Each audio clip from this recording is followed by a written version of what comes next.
Hello there, hope you guys are doing absolutely fine. Previously on our last 4 parts, we created till here. Our whole Scyther is completely ready.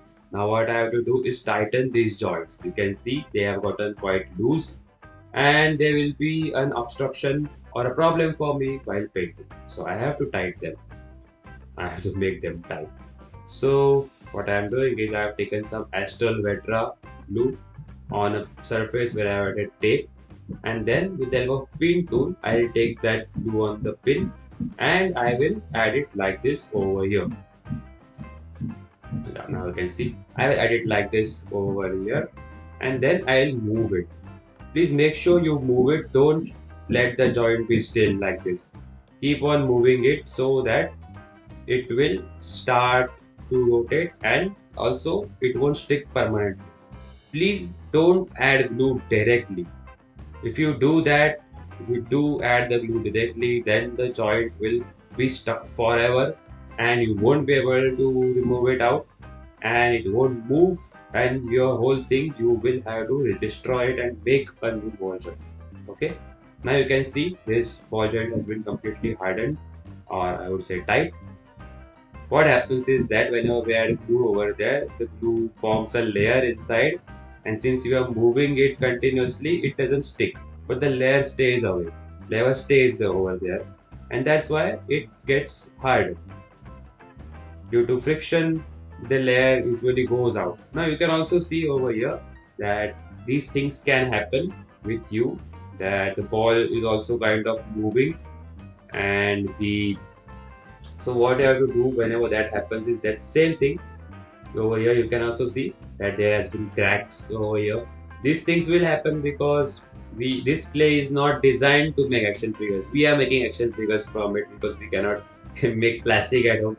So what you have to do is you have to add glue over there with the help of you can add directly, but if you are afraid to add directly, it's better do the same technique with the help of a pin tool. You can add glue over there because if the glue goes into your ball joints, it will go completely waste. All your efforts will go waste and you will have to create it once again.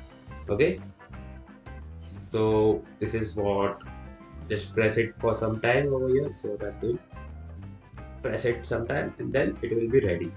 Now you can also see now while making what I was warning you before, this the glue went inside and you can see this ball joint, it has now started to it has stuck completely, and because of that leg also broke. Now I will have to break this.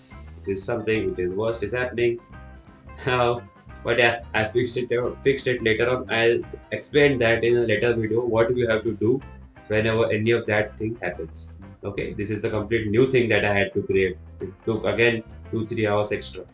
So to avoid that, but that will happen. But even if that happens, I will also create a separate video for explaining that situation as well. So let's focus again on our Scyther now. You can see it's completely ready and his joints are now fully tight.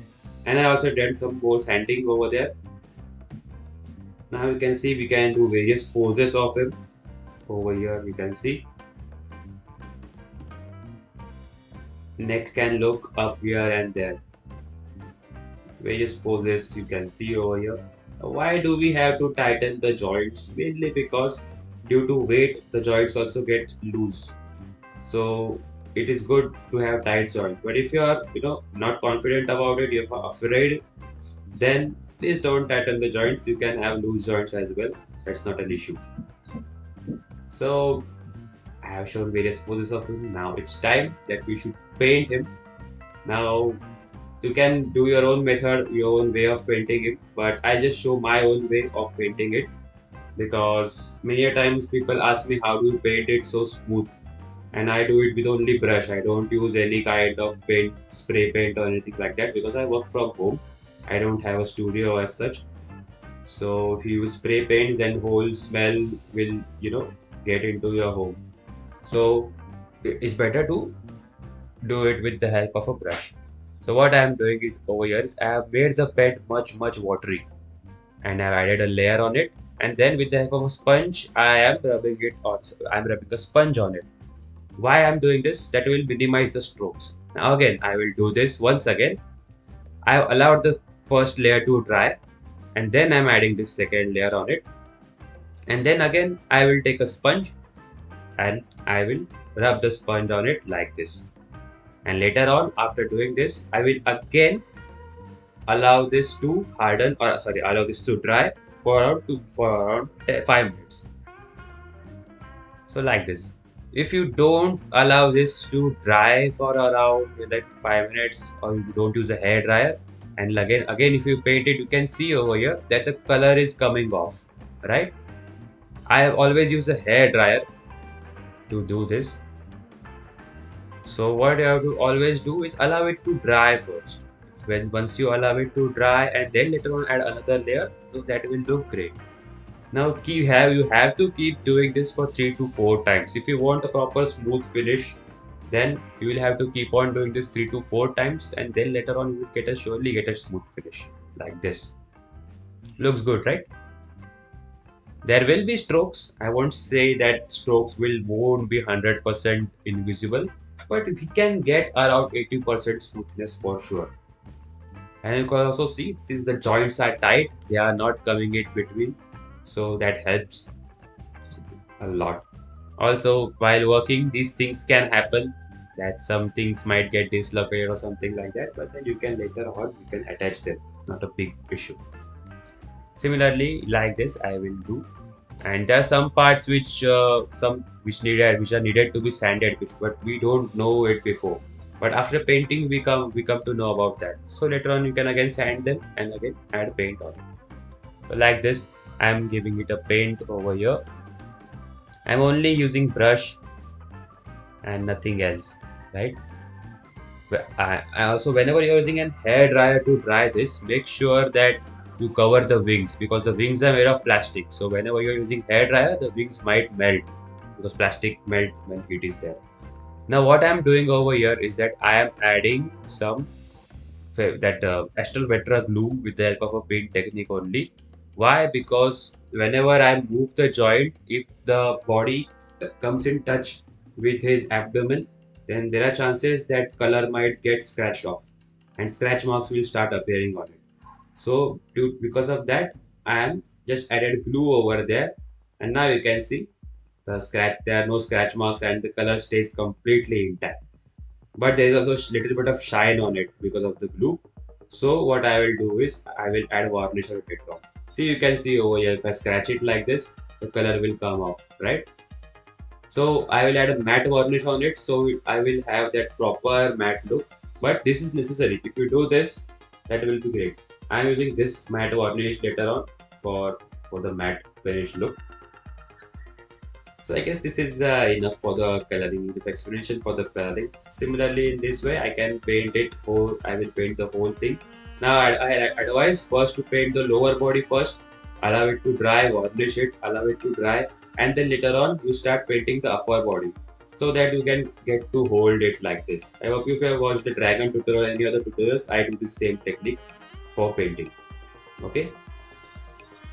Now, always check if your joints are working properly while painting, because later on, if they aren't working properly, then it is kind of troublesome to you know remove the paint, because the paint gets removed whenever you're doing some repairs.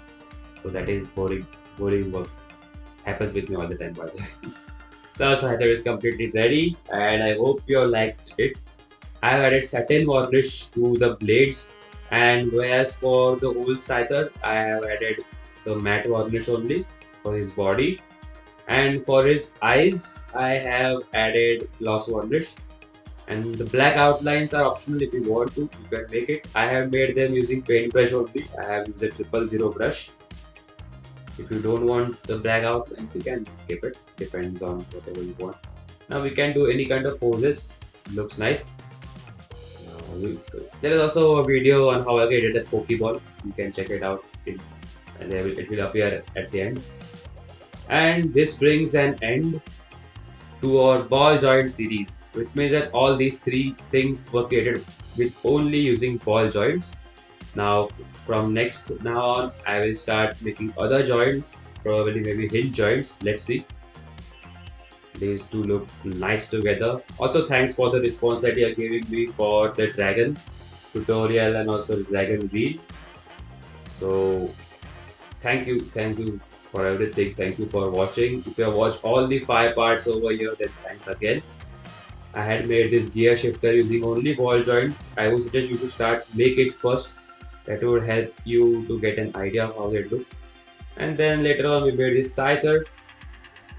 We made it recently. We made it like I enjoyed making it by the way. And this was a dragon that we made. So it was fun. Even I never thought I would make these things with only ball joints, but it was a fun thing. So now from now on we will introduce other joints and we will have fun making them as well. We also create other characters from them as well. And afterwards when I create all the joint techniques, then later on we will create a proper action figure using all the joint techniques for sure. Let's see if time permits and if God gives me the chance to make it, we'll surely make it. So till then, see you next time with a new creation.